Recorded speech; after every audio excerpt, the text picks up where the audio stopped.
मराठा आरक्षणासाठी मनोज जरांगेंच्या नेतृत्वात भगवं वादळ मुंबईत धडकले। उच्च न्यायालयाने जरांगेंना मुंबईत आंदोलन करण्यास परवानगी नाकारली, तरी जरांगे आंदोलनावर ठाम राहिले। मात्र मुख्यमंत्री देवेंद्र फडणवीस यांनी संयमीपणा दाखवून या भगव्या वादळाला सामोरं जाण्याची तयारी केली आहे। ओबीसीतूनच मराठा आरक्षण हवं या मागणीसाठी ठाम राहिल्याने ओबीसी समाजही आक्रमक झालाय। आता प्रश्न राहिलाय तो जरांगेंचा अंतिम लढा यशस्वी होतो की मुख्यमंत्री देवेंद्र फडणवीसांची रणनीती। पाहुयात त्याचा खास रिपोर्ट। नमस्कार, मी प्राची शिरकर, आपण पाहत आहात प्रहार न्यूज लाईन।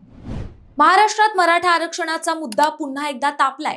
हजारो मराठा आंदोलकांसह मनोज जरांगे मुंबईत आले आहेत। ऐन गणेशोत्सवाच्या पार्श्वभूमीवर आझाद मैदानावर अनिश्चित काळासाठी उपोषणाची घोषणा जरांगेंनी केली आहे। मराठा आरक्षणाचा प्रश्न न्यायालयात असला तरी मनोज जरांगे ओबीसीतून आरक्षण द्या या मागणीवर ठाम आहे। ओबीसी कुणबी प्रवर्गात मराठ्यांचा समावेश आणि सगळे सोयरे अधिसूचना लागू करण्याचा त्यांचा हट्ट आहे, कारण शिंदे सरकारने दिलेल्या 10% आरक्षणाला त्यांचा विरोध आहे। त्यातच मुख्यमंत्री देवेंद्र फडणवीस यांनी सरकार मराठा आणि ओबीसींच्या हिताचं रक्षण करेल असं ठामपणे सांगितलंय।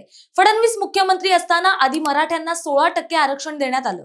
पुढे उद्धव ठाकरे सरकारच्या काळात या आरक्षणाविरोधात कोर्टातील खटल्यात सरकार बाजू मांडण्यात कमी पडलं, यामुळे आरक्षण रद्द झालं। नंतर शिंदेच्या नेतृत्वातील सरकारने 10% आरक्षण दिलं, मात्र त्याच वेळी ओबीसींमधून आरक्षण देण्यास नकार दिला, कारण तसं आरक्षण दिलं तर सर्वोच्च न्यायालयाच्या 50% मर्यादेचं उल्लंघन ठरणार आहे। मराठा आरक्षणाची पार्श्वभूमी गेल्या दशकभराची आहे। मराठ्यांची महाराष्ट्रात असलेली 30% लोकसंख्या, शेती आणि वाढती बेरोजगारी यामुळे मराठ्यांना 10% आरक्षण देण्यात आलं, मात्र त्याला मुंबई उच्च न्यायालयात आव्हान देण्यात आलंय। या सर्वांचा विचार करता जरांगे न्यायालयाची लढाई न लढता रस्त्यावरची लढाई लढून सरकारवर दबाव आणत आहेत आणि मराठा आरक्षणाची मागणी रेटत असल्याची चर्चा आहे। जरांगे ओबीसीतूनच आरक्षण मागतात, कारण मराठा कुणबी एकच आहेत अशी त्यांची भूमिका आहे। मात्र हा मुद्दा ओबीसींवर अन्यायकारक असल्याचं ओबीसींचं म्हणणं आहे। लक्ष्मण हाके यांसारखे ओबीसी नेते मनोज जरांगेंच्या मागणीला विरोध करतात। मराठा समाजाला न्याय द्या, मात्र त्यासाठी ओबीसींचा हिस्सा कमी करू नका अशी ओबीसींची भूमिका आहे। असं असलं तरी मुख्यमंत्री फडणवीसांनी दोन्ही समाजांना न्याय देण्याचे प्रयत्न केले, तरीही जरांगेंच्या भूमिकेमुळे मराठा विरुद्ध ओबीसी हा वाद सुरू असल्याचं स्पष्टपणे दिसतंय। जरांगेंनी फडणवीसांच्या आईबद्दल अपशब्द वापरले, मुख्यमंत्री फडणवीसांनी संयम दाखवला, मात्र भाजपाच्या अन्य नेत्यांनी जरांगेंवर टीकेचा भडीमार केला। नितेश राणे यांनी जीभ कापू अशी धमकी दिली, तर मी असं बोललोच नाही आणि बोललो असेल तर शब्द मागे घेतो असा पवित्रा मनोज जरांगेंनी घेतला। आंदोलन असो की सभा, कुणी कुणाच्या आईवर टीका करणं हे गैर आहे।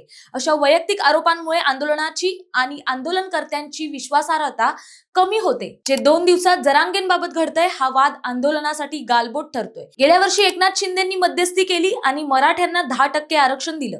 शिंदे समितीचा कार्यकाळ 6 महिने वाढवला। एकीकडे महायुती मराठा आरक्षणासाठी महत्वाची भूमिका घेतली असताना जरांगे न्यायालयाचे दरवाजे का ठोठावत नाहीत असाही काहींना प्रश्न उपस्थित केलाय, कारण जरांगे यांची मागणी न्यायालयात टिकणारी नाही। ओबीसीतून मराठ्यांना आरक्षण देणं कायद्यानं शक्य नाही, त्यामुळे जरांगे हे आंदोलनाचा अस्त्रासारखा वापर करून दबाव आणण्याचा प्रयत्न करतात आणि लोकशाही समोरच आव्हान निर्माण करतात, असंही काही तज्ञांचं मत आहे।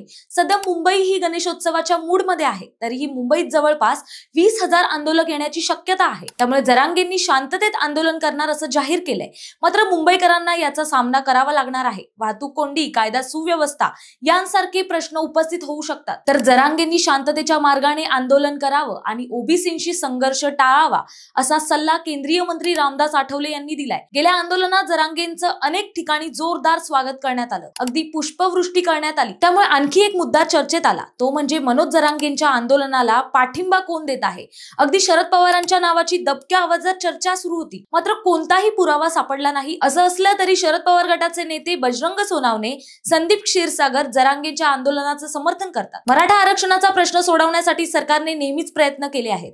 खुद्द मुख्यमंत्री देवेंद्र फडणवीस मराठा आरक्षणाच्या बाजूने उभे राहिले, मात्र मनोज जरांगे कायद्याचा आधार न घेता वैयक्तिक टीका आणि भावनांशी खेळत असल्याची चर्चा सुरू झाली। मनोज जरांगे पाटील हे गेल्या 2 वर्षात मराठा आंदोलनाचे चेहरा बनले आहेत। मराठ्यांना 10% तात्पुरते आरक्षण नकोय, आम्हाला कायमस्वरूपी हक्क हवे आहेत. सरकारने आमच्या समाजाच्या भावनांचा विचार केला नाही तर आम्ही मागे हटणार नाही असा इशारा त्यांनी दिलाय. मात्र मराठ्यांना ओबीसी प्रवर्गातूनच आरक्षण देणं हा कायदेशीर दृष्ट्या अवघड आहे. कारण ओबीसी आरक्षण आधीच 27% आहे. त्यात मराठ्यांना घेतलं तर इतरांच्या आरक्षणाचा प्रश्न निर्माण होऊ शकतो. त्यामुळे आम्ही मराठा समाजाच्या पाठीशी आहोत, पण कायद्याच्या चौकटीबाहेर काही करणार नाही अशी योग्य भूमिका मुख्यमंत्री देवेंद्र फडणवीस यांनी घेतली. आंदोलनात भावनिकता आहे, मात्र न्यायालयीन वास्तव वेगळं आहे. फडणवीस कायद्याच्या चौकटीत आरक्षण देऊ इच्छित आहेत. जरांगे हे केवळ रस्त्यावरचा दबाव निर्माण करतायत. मराठा समाजाचा प्रश्न सुटायला हवा, पण त्याचा तोडगा संविधानाच्या चौकटीतच. गेल्या वेळी मनोज जरांगेचं भगवं वादळ मुंबईच्या वेशीवर थांबवण्यात सरकारला यश आलं होतं. आता प्रश्न असा आहे की जरांगेंचं हे दुसरं मोठं आंदोलन खरंच यशस्वी होईल का, की मुख्यमंत्री फडणवीस आणि महायुतीची रणनीती उजवी ठरेल? याचं उत्तर मिळायला घोडा मैदान जास्त दूर नाही. तुम्हाला काय वाटतं हे कमेंट्स मध्ये नक्की कळवा आणि अशाच नवनवीन व्हिडिओ पाहण्यासाठी प्रहार न्यूज लाईन चॅनलला लाईक, शेअर आणि सबस्क्राईब करायला विसरू नका. धन्यवाद.